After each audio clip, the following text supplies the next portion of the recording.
मैं बड़ी बेबाकी से कहूंगा कि वही कहानी दोहराएगी। एजेंट छोड़े गए अंदर। जब तक नीतीश कुमार सचेत थे, पिछले 20.5 वर्षों में अनेकों झंझावात आए, अनेकों तिकड़म हुए, अनेकों षड्यंत्र हुए, अनेकों साजिशें हुई, लेकिन नीतीश कुमार अविचल खड़ा रहा, अडिग खड़ा रहा, हारा नहीं। दलितों और पिछड़ों का मैं इस मंच से कहना चाहूंगा, अति पिछड़ों को संदेश देना चाहूंगा कि इस देश में 2 ही सरकार पिछड़ों की थी। एक स्टालिन की सरकार जिसने वीपी सिंह का किसी ने नहीं लगाया, वीपी सिंह की प्रतिमा, लेकिन स्टालिन ने वीपी सिंह की प्रतिमा मद्रास में लगाया, चेन्नई में लगाया साथियों। और दूसरी सरकार थी नीतीश कुमार की। बड़ी चालाकी से, बड़ी साजिश से उस सरकार को अपदस्थ किया गया। मैं किसी दूसरी अलायद पार्टी पर कोई दोषारोपण नहीं करूंगा। हर दल की अपनी महत्वाकांक्षा होती है, लोकतंत्र में हर व्यक्ति की महत्वाकांक्षा होती है कि हम प्रधानमंत्री बने, मुख्यमंत्री बने, चूक जाए तो राज्यपाल और राष्ट्रपति बने। हर बड़े लीडर की, हर बड़ी पार्टी, राष्ट्रीय पार्टी, क्षेत्रीय बड़ी पार्टियों की मंशा होती है कि वो बिहार पर कब्जा करे, बंगाल पर करे, हरियाणा पर करे, हर दल की होती। मैं उसको दोष नहीं दूंगा, मैं दल के अंदर बैठे गद्दारों को दोष दूंगा जिसने इस काम को अंजाम दिया। इसलिए आप तमाम लोगों को मैं आज बहुत ज्यादा नहीं, जब इन प्रश्नों को हम उठाते हैं, क्यों उठाते हैं? आज हमने कहा थैली संस्कृति की बात। साथियों, मैं नहीं जानता कि बिहार की राजनीति में बैठे, बड़े ओहदे पर बैठे कितने लोगों के पुरखों की कुर्बानी से मुल्क आजाद, कितने लोगों की कुर्बानी से इस देश में, प्रदेश में लोकतंत्र आया, कितने लोगों के पुरखों की कुर्बानी से समाजवाद की स्थापना हुई, गरीबों की राजनीति चली। लेकिन मैं जानता हूं आनंद मोहन के पुरखों ने कुर्बानियां दी मुल्क की आजादी के लिए, लोकतंत्र की स्थापना के लिए, और आजादी बाद समाजवाद की स्थापना के लिए, गांधीवाद की स्थापना के लिए। तो हमारी चिंता है, ये आज जब गया की धरती पर मैं आया हूं तो मैं ये कहूंगा कि आज कभी निकले थे Jayaprakash Narayan, citizen for democracy बना के निकले थे और उन्होंने लोगों को आगाह किया था। परिणाम हुआ नवनिर्माण आंदोलन, परिणाम हुआ बिहार आंदोलन, और आज सूरज बाबू की शहादत, जयप्रकाश नारायण की पहल का परिणाम है कि आज प्रदेश से लेकर देश तक गैर कांग्रेसी हुकूमत है। उस आंदोलन का मैं भी सिपाही रहा। साथियों, इसलिए हमारी चिंता लोकतंत्र को बचाने की है। 17 साल की उम्र में जब इस देश में सेंसरशिप की तलवारें लटकी थी, प्रेस पर जब इस देश को रातों रात कारागार में तब्दील कर दिया गया था, 1.25 लाख लोग जेल में डाल दिए गए थे, उसमें जयप्रकाश नारायण, चंद्रशेखर, राजनारायण, अगर बिहार आइए तो लालू प्रसाद, शिवानंद तिवारी, आनंद मोहन, नीतीश कुमार सब थे।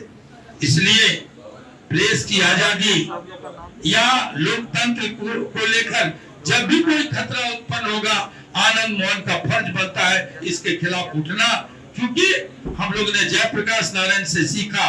जेपी ने कहा कि जिस देश में पार्टियों के अंदर जनतंत्र समाप्त हो जाएगा, इंटरनल डेमोक्रेसी खत्म हो जाएगी, उस देश में तानाशाही को आने से कोई रोक नहीं सकता। आज आनंद मोहन निकले हैं, इन बातों को लेकर लोग छोड़े जाते हैं हमको घेरने के लिए।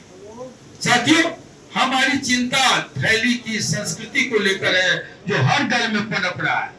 एक ही दल बचा हुआ था, वो था जेडीयू, जिसके निर्माण में बिहार पीपुल्स पार्टी और समता पार्टी का विलय हुआ था।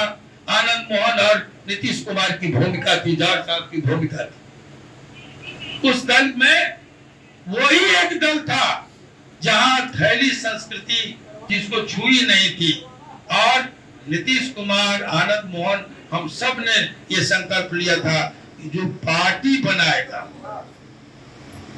वही विधायक बनेगा, वही मंत्री बनेगा, वही सांसद और एमएलसी बनेगा। साथियों, आज उसी का उदाहरण है कि एक से एक लोग आप गिना रहे थे।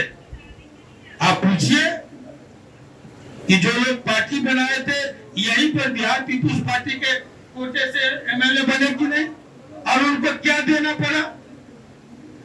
ये अगर थैली संस्कृति पनपती है, एक एक कार्यकर्ता, आपका कोई भविष्य लोकतंत्र में नहीं है। जो ब्लैक मार्केटियर होंगे, जो बड़े पूंजी शाह होंगे, वही आपका हक मार के ले जाएंगे। इसलिए लोकतंत्र को बचाने के लिए थैली संस्कृति के खिलाफ हम सबको खड़ा होना होगा।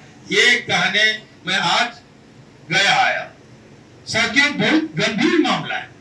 आप जिन समस्याओं की तरफ गिरीश बाबू हमारा ध्यान आकृष्ट कर रहे थे, हमने कहा उस पर हम बाद में आएंगे, लेकिन आज पार्टियों के अंदर जो डेमोक्रेसी खत्म हो रही है, क्या हुआ है? पार्टियों ने गिरोह का रूप अख्तियार कर लिया। मलखान सिंह का गिरोह होता था चंबल में, ये मोहर सिंह का गिरोह होता था चंबल में, फूलन देवी का गिरोह होता था चंबल में। ये रूप अख्तियार कर लिया है और हर पार्टी एक गिरोह की तरह ट्रीट कर रहा है। इस गिरोहवाद को खत्म करना होगा अगर भारत में लोकतंत्र को बचाना है। बिहार की धरती को इसलिए जाता है कि लक्ष्मी वंशीय क्षत्रियों ने इस उसी वैशाली से लोकतंत्र दिया था दुनिया को। पत्नी मोह में है। उन बेईमानों से पूछिए आंख में आंख डाल के कि लवली आनंद बाढ़ की सीट एक चुनौतीपूर्ण सीट, जो 2 दिन पहले नामांकन खत्म होने के, जिस दिन लास्ट नामांकन था उसके 2 दिन पहले यहाँ बैठे लोग गवाह। 2 दिन पहले शीर्ष लीडरशिप ने एनडीए का कहा कि आपको बाढ़ जाना है। बाढ़ में एनडीए हार रही थी, विजय कृष्ण जी जीत रहे थे, आरजेडी जीतती रही थी। हम लोग को भेजा गया और हम लोग वहां से जीत दर्ज करके आए। ये 2005 की कहानी है। पैमानों से पूछिए, कार्यकर्ताओं के सवाल पर, और 2 सीट जब समाज का काट दिया गया, उस सवाल पर आनंद मोहन और लवली आनंद ने जीती हुई बाढ़ की सीट को लात मारकर लोगों के साथ खड़ा होने का काम किया, समाज और कार्यकर्ताओं के साथ खड़ा होने का काम। एक एमएलए और एक एमएलसी के लिए तुम कौन कौन पाप और पुण्य करते हो, किसी से छुपा हुआ नहीं। लेकिन अटल बिहारी वाजपेयी की सरकार पर जब संकट आई, तब आनंद मोहन खड़ा हुआ था। आजादी के लिए हमारे पुरखों ने कुर्बानियां दी, ये किसी से छुपी हुई बात नहीं है। आजादी के बाद दूसरी आजादी की लड़ाई हुई, आनंद मोहन खड़ा हुआ। और साथियों मित्रों, जब अटल जी की सरकार पर संकट आया, तब आनंद मोहन खड़ा हुआ। और कल जब एनडीए की सरकार पर संकट आया, चेतन आनंद खड़ा हुआ। तो आजादी लाएंगे हम, लोकतंत्र की बहाली में योगदान हमारा होगा, दूसरी आजादी के लिए लड़ेंगे हम, एनडीए की दिल्ली में सरकार बचाएंगे हम, एनडीए की बिहार में सरकार बचाएंगे चेतन आनंद, और राज करेंगे ये लोग। अगर हम सरकार बचाएंगे तो राज भी करेंगे। और हम निकले हैं आप सबों को कहने, इन साजिशों को समझने की जरूरत है। जब तक आनंद मोहन जेल में था, तब तक कोई नेता पैदा नहीं। हम भी इंतजार कर रहे थे कि लोग निकले, नेतृत्व संभाले, लेकिन सभी, हर पार्टी को चाहिए एलसीसीएन, हर पार्टी को चाहिए सिपाही। आप मंत्री भी बना दिए जाएंगे, विधायक भी बनाए जाएंगे, सबसे ज्यादा विधायक भी आप हो जाएंगे, सबसे ज्यादा सांसद भी आप हो जाएंगे, लेकिन डिप्टी सीएम आप नहीं। मुख्यमंत्री की तो बात छोड़िए। आनंद मोहन निकला है लोगों को सजग करने, और जाके कह दीजिए कि आनंद मोहन कोई फुटबॉल नहीं है किक मार करके किनारे कर दोगे। जहां हम होंगे वही बिहार की सत्ता होगी। संकल्प ले लीजिए और सभी बेईमानों को मुंहतोड़ जवाब दीजिए।